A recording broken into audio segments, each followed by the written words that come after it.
जय महाकाल, जय भवानी। आप सभी लोग कैसे हैं? मैं आशा करती हूँ कि माँ भगवती काली की कृपा से और बाबा भोलेनाथ की कृपा से आप सभी लोग स्वस्थ होंगे और खुश होंगे। तो आज का विषय यह है कि माँ काली अपने भक्तों की परीक्षा क्यों लेती है, परीक्षा के पीछे की सच्चाई क्या है, उद्देश्य क्या होता है, इस सब के बारे में आज मैं आपको बताऊंगी। देखिए, जितने भी भक्त हैं उन सब ने कहीं ना कहीं ये अपने जीवन में फेस किया होगा, सुना होगा कि उनकी परीक्षा चल रही है। इस समय जो भी उनके ऊपर संकट आ रहे हैं, मुसीबत आ रहे हैं, परिस्थितियां जो विपरीत हो रही हैं, ये उनके इष्ट उनकी परीक्षा ले रहे हैं, माँ काली उनकी परीक्षा ले रही है। तो आखिर ये परीक्षा क्यों होती है, किस लिए माँ अपने भक्तों की परीक्षा लेती है? ठीक है, क्यों लेती है? माँ से तो कुछ भी छुपा नहीं है। माँ तो सर्वोच्च शक्ति है। किसी व्यक्ति के क्या भाव हैं, उस व्यक्ति का सामर्थ्य क्या है, यह सब माँ को पता है। फिर माँ परीक्षा क्यों लेती है, क्या उद्देश्य है इसका? तो इसका परीक्षा के द्वारा हमारे अंदर के सारे विकार समाप्त होते हैं। साथ ही हमारे द्वारा इकट्ठे किए हुए बुरे कर्म, जो हमने पहले या पूर्व जन्म में जो कर्मों के द्वारा पाप इकट्ठे कर रखे हैं, वो कटते हैं। माँ उसको काटती है इस परीक्षा के दौरान। तो इस प्रकार से जो परीक्षा होती है वह कहीं ना कहीं हमारे शुद्धिकरण की प्रक्रिया है, प्रोसेस है एक। और इस प्रोसेस से गुजर कर एक भक्त निखरता है, निखर कर सामने आता है। जिस तरीके से हीरे को तराशा जाता है, उसी तरीके से परीक्षा के दौरान भी वह भक्त जो है वो तराशता है, निखरता है। ठीक है, निखर कर सामने आता है। और जिस प्रकार हम सांसारिक जगत में परीक्षा की तैयारी करते हैं, जितनी ज़्यादा हम तैयारी करते हैं उतनी ही ज़्यादा हमारे मस्तिष्क का विकास होता है, हमारी बुद्धि का विकास होता है। उसी प्रकार ऊर्जा जगत में, भक्ति के क्षेत्र में, अध्यात्म के मार्ग में जितनी ज़्यादा कड़ी परीक्षाओं से हम गुज़रते हैं, उतना ही ज़्यादा हमारी ऊर्जा, हमारा आभा मंडल परिपक्व होता है, पकता है।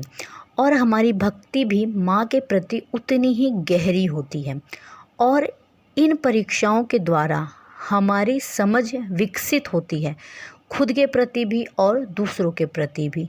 और इन परीक्षाओं का एक एक अनुभव बहुत सबक वाला होता है, जो हमें हमारे जीवन का और परम सत्य का असली पाठ पढ़ाता है।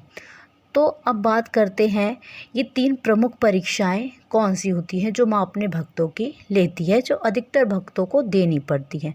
तो सबसे पहली जो परीक्षा होती है कि जैसे जैसे हम साधना के क्षेत्र में आगे बढ़ते हैं, रास्ते कठिन होते जाते हैं। और शुरुआती चरण में तो ये होता है कि साधना में, भक्ति में शुरू के जो कुछ साल होते हैं उसमें बहुत कड़ी परीक्षाएं भक्तों की होती हैं और बहुत तरह की बाधाएं पैदा होती हैं। यानी कि शारीरिक कष्ट बहुत ज़्यादा बढ़ जाता है, पूरे बदन में दर्द का होना, सिर भारी होना, शरीर में पीड़ा का होना।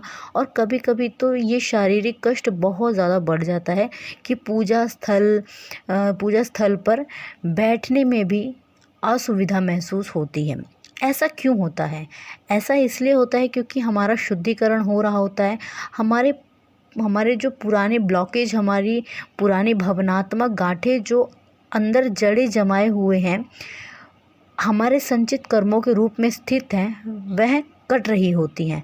तो ये तकलीफ़ें शारीरिक कष्ट के रूप में सामने आती हैं, मानसिक कष्ट के रूप में भी सामने आती हैं, भावनात्मक कष्ट भी हो सकता है। इसके अलावा घर में कलेश की स्थिति बन सकती है, बेवजह तनाव घर में होता है, इस प्रकार से हो सकता है, जिस वजह से भक्तगण ध्यान नहीं लगा पाते। और इस सब कष्ट को, फिर चाहे वह मानसिक कष्ट हो, शारीरिक कष्ट हो, इन सब से निपटने के लिए एक ही उपचार है, वह है माँ के मंत्रों का निरंतर जाप, उनके प्रति पूर्ण समर्पण। तो बहुत जल्द इस परिस्थिति से हम लोग उभर कर बाहर आ जाते हैं। दूसरा, पूजा व साधना का फल ना मिलना। ठीक है, यह फल मिलने में देरी होना, ये परीक्षा अधिकतर सभी भक्तों की होती है। और साधना, पूजा, भक्ति मार्ग के जो शुरुआती साल होते हैं उसमें ऐसा होता है कि जीवन में कोई भी बदलाव नहीं आता, स्थिति और भी बुरी से बुरी हो जाती है। हर दिन एक नई समस्या, नई चुनौती सामने होती है और तब ऐसे में भक्त लोग निराश हो जाते हैं। उन्हें ऐसा लगता है कि माँ सुन ही नहीं रही है, लेकिन ऐसा नहीं है। माँ सुन भी रही है, देख भी रही है और हर क्षण आपके मन के भाव को महसूस कर रही हैं, समझ रही हैं।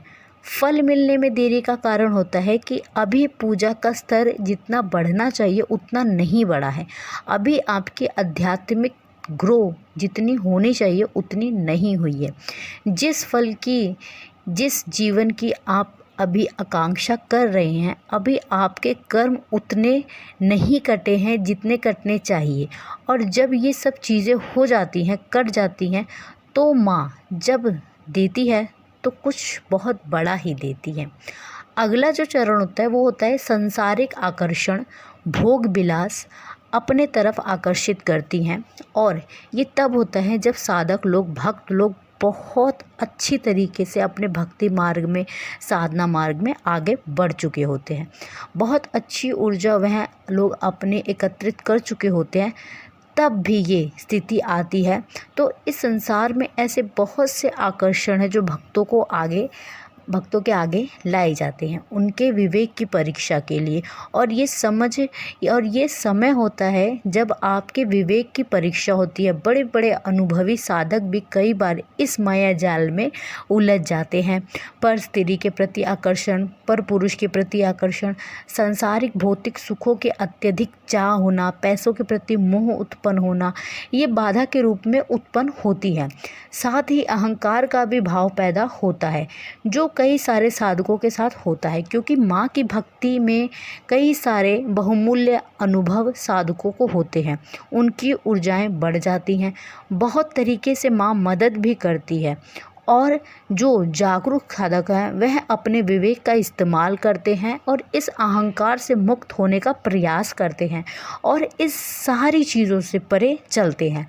और वहीं दूसरी तरफ जो इन चीज़ों को नहीं समझ पाते हैं, इन चीज़ों से नहीं उभर पाते हैं, वो नहीं समझ पाते हैं कि ये सब कुछ माया जाल है, वो इन सारी चीज़ों में उलझ कर रह जाते हैं।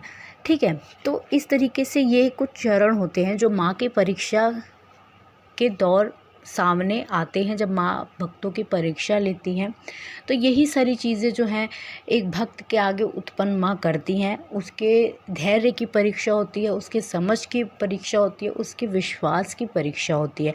और जब भक्त इन परीक्षाओं से पास हो जाता है, ठीक है, खुद को वो इस काबिल माँ के आगे सामने साबित कर देता है कि वह उनकी पूजा पाठ, उनकी कृपा का पात्र है, तो फिर माँ काली उसको वो वस्तु प्रदान करती है जो बहुमूल्य होती है, जो उसने जहाँ तक सोचा भी नहीं होता है।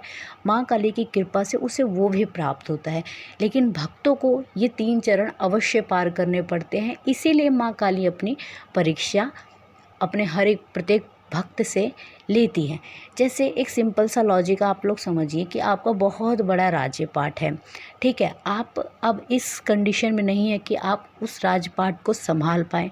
आपके 2 पुत्र हैं, 3 पुत्र हैं, जितने भी पुत्र हैं, तो आप अपने पुत्रों में परीक्षा ज़रूर लेंगे, कोई ना कोई प्रतियोगिता ज़रूर करेंगे, ताकि आप यह चुन सकें कि कौन सा बच्चा जो है वो इस राज्य को संभालने के लिए सक्षम है, किसके अंदर वो सूझबूझ, वो चतुरता, वो चालाकी है कि वो उसके जाने के बाद इस राजभार को संभाल पाएगा।